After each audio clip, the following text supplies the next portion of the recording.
Adam West rose to superstardom when he portrayed Batman in the campy 1960s TV series. Yet once he put on the masking cape, he would never really be able to take it off again, and Batman would follow him for the rest of his life.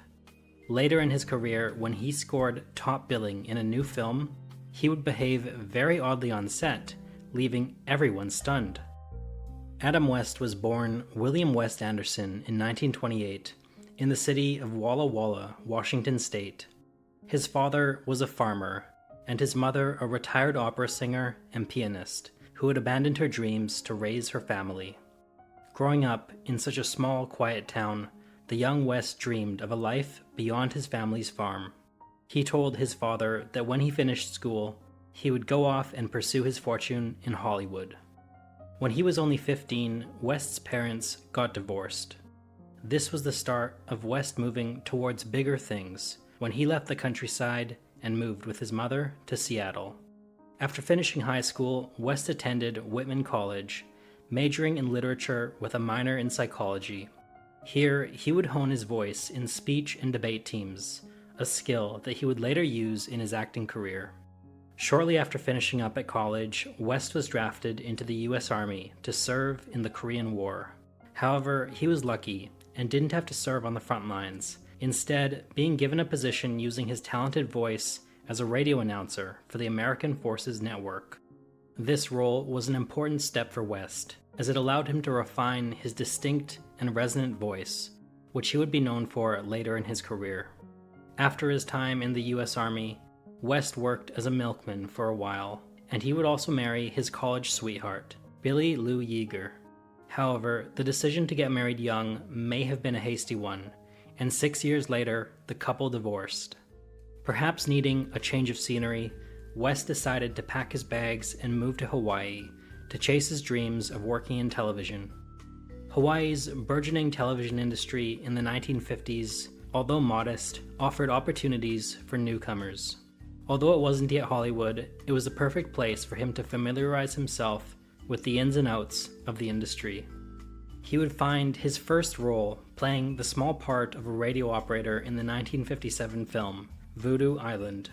But his first real gig would be in a Hawaiian kids television show called The Kinipopo Show. Here, he starred alongside a chimpanzee named Peaches, before eventually taking over as the host of the series. While progressing in his career, West also came across something more, another chance at love. In 1957, West married a woman named Nagatakorua Frisbee Dawson, a dancer from the Cook Islands. Yet, despite the great life he was building for himself in Hawaii, Hollywood still remained his ultimate dream. Now, with a wife and children, West left Hawaii in 1959 and finally moved to Los Angeles. Here, he officially changed his given name, William West Anderson, to a stage name, and what we know him as today, Adam West. The name change was a strategic move, as Adam West had a sharper and more memorable ring than his old name, and would help him stand out in a very competitive industry. With his new name, it was fitting that his first roles were in westerns. He played guest roles on multiple ABC shows, including Sugarfoot, Lawman, and others. Although his career was now growing well, uprooting his family from Hawaii had not been easy for them. In 1962, his marriage fell apart, though West would remain a dedicated father to his children. In 1963, West played a minor part in the comedy, Soldier in the Rain, and only 1 year later, he played a role in the sci-fi epic, Robinson Crusoe on Mars. But in 1964, he landed a big role in the pilot episode of Alexander the Great, starring opposite William Shatner. However, as it turned out, the chemistry between the future Batman and Captain Kirk was actually not great. The historical drama aimed at epic storytelling, but West's reserved performance clashed with Shatner's more theatrical style, leading to a lackluster production. Aside from their chemistry, it turned out that the episode wasn't very good either, and the studio shelved it.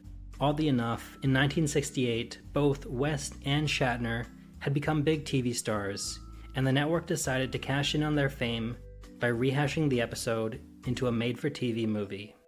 West, now way past this moment in his career, was not impressed, and later admitted that, quote, "It turned out to be one of the worst scripts I have ever read, and it was one of the worst things I've ever done." While filming the spaghetti western The Relentless Four, West recreated a moment from Batman's origin story. While riding near a cave, he unwittingly spooked a colony of bats that flew out and swirled all around him. Although he didn't enjoy it at the time, later on, he would reflect on this as his Bat moment, a sign of his next big career move. While filming a commercial for Nestle Quick, West caught the attention of the producers for an upcoming show, Batman. At 6 feet 2, he was literally the exact same height as the Caped Crusader from the comics. Although it seemed like a trivial detail, it gave him a presence that few others could match. Additionally, his handsome features and ability to balance heroism with self-aware humor made him the perfect fit for producer William Dozier's version of a more colorful and lighthearted Batman. Early episodes of Batman were met with immediate success. The show, which premiered in 1966, became a cultural phenomenon, capitalizing on the 1960s fascination with pop culture and vibrant aesthetics, and making West a household name overnight. The show had a unique format, airing 2 episodes a week with cliffhangers, keeping audiences hooked. The series had bright color, exaggerated villains, and catchy fight scenes that were popular with both children and adults. As well, West had great chemistry with co-star Burt Ward as Robin, which contributed to its appeal. As a result, the studio immediately began planning Batman the movie. However, to reprise his role, West wanted more screen time without the mask, as Bruce Wayne. Although he loved donning the mask in the series, he often felt that he wasn't displaying his full acting potential. He wanted to be seen as a versatile actor, not just a superhero in tights. The studio agreed and the production was on.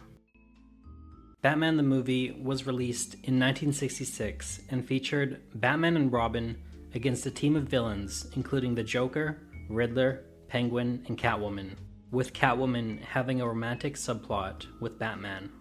West's Batman was campy and lighthearted. For his part, West didn't try to deny the absurdity of it all. In one scene, Batman punched a quite fake-looking rubber shark. The producers were concerned with the sound the shark made when punched, but West just rolled with it, and ended up making one of the most memorable moments in the film. Although West was definitely one for practical effects, on some occasions these were more risky than fun.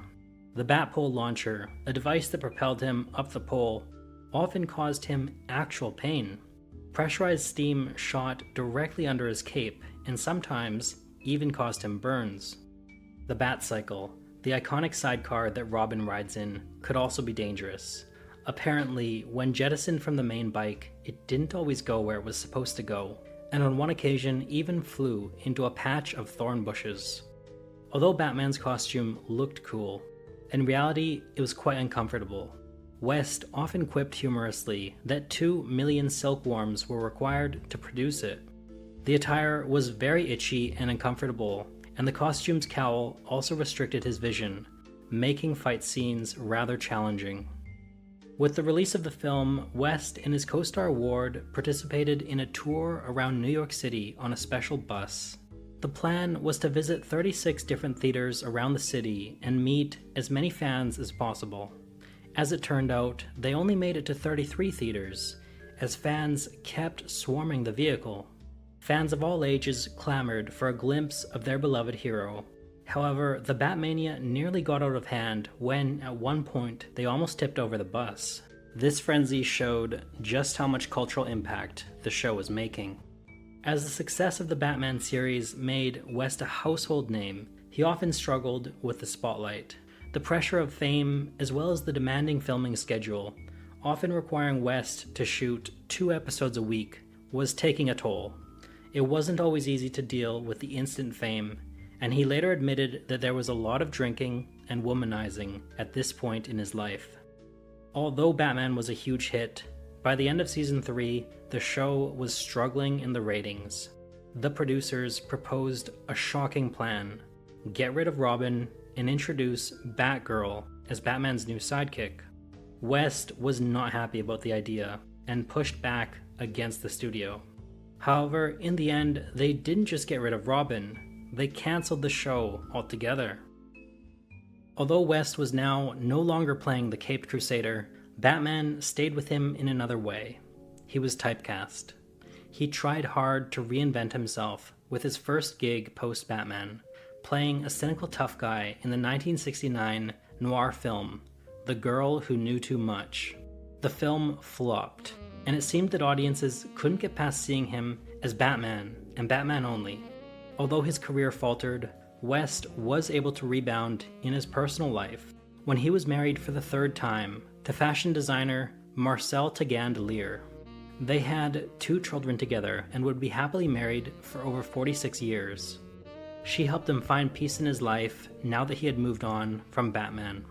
Despite his newfound love, West struggled with his fading celebrity, with less and less acting offers, and being unable to free himself from his image as Batman, he fell into a depression. To cope, he turned again to the bottle. West was bitter about his diminishing career prospects, convinced that the cape he had donned had ultimately hurt his career. He would eventually come to a realization about his drinking habit, and with the help of his supportive wife, found the strength to pull himself out of the depths of despair. West realized that although his role playing Batman limited some opportunities, on the other hand, it gave him a special place in pop culture history, and that was something to take pride in. A great new opportunity came around when producer Albert Broccoli considered West to play the role of James Bond in the new film, Diamonds Are Forever. Surprisingly, West would turn the role down, insisting it should go to a British actor instead.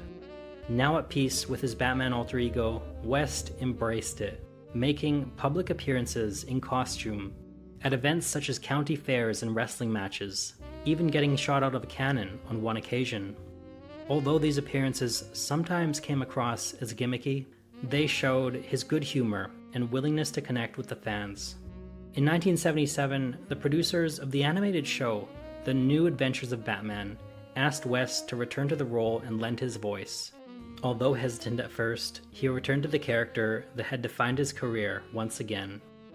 A little later on, for the 1987 film Zombie Nightmare, although West scored top billing, his cast members would be shocked by his behavior on set.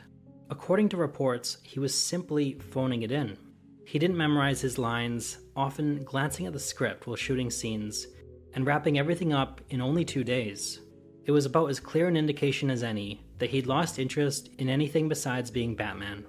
Although shocking, his lackluster performance was likely a reflection of frustration with low-budget projects that failed to challenge him creatively, as nothing could really reach the highs of his role as Batman. For exclusive perks like early access to new videos, priority replies to your comments, and to have your say on future content, consider becoming a Factinate member. On top of that, your support helps keep the channel going. Click the link in the description for more details. Now in the twilight of his career, he took on less serious roles. In the kids' show The Fairly Odd Parents, he voiced a version of himself who was convinced he was still a superhero called not Batman, but Catman, and was obsessed with cats. Additionally, West played the eccentric Mayor West in the well-known show Family Guy, lending his voice to a new generation. This role, though smaller, delighted audiences and became a fan favorite. West continued voice acting until he died in June 2017, after a battle with leukemia. Although he was gone, he still remained a superhero for many adoring fans. In Los Angeles, as well as his hometown of Walla Walla, the bat signal was projected into the sky, a last tribute to TV's original Bright Night. Acknowledgements poured in from fans and colleagues alike, with many remembering West's warmth, humor, and dedication. After West's passing, Burt Ward, who had played his sidekick Robin, paid tribute to his lifelong friend, saying, quote, "There are several fine actors who have portrayed Batman. In my eyes, there was only one real Batman. That is, and always will be, Adam West. West's legacy in the superhero genre lives on today. The unique charm and comic book style in his portrayal of Batman was the perfect balance between humor and heroism. Although typecasted later on, his willingness to embrace these challenges and continue working showed true dedication to his craft and his fans. In the end, West being remembered mainly as Batman was not a limitation, but a gift. If you enjoyed this Factinate video, give it a thumbs up and subscribe for more incredible stories. Want to say in who we cover next? Join our membership program through the link in the description for exclusive perks. Your support means everything to us. Thanks for watching, and we'll see you in the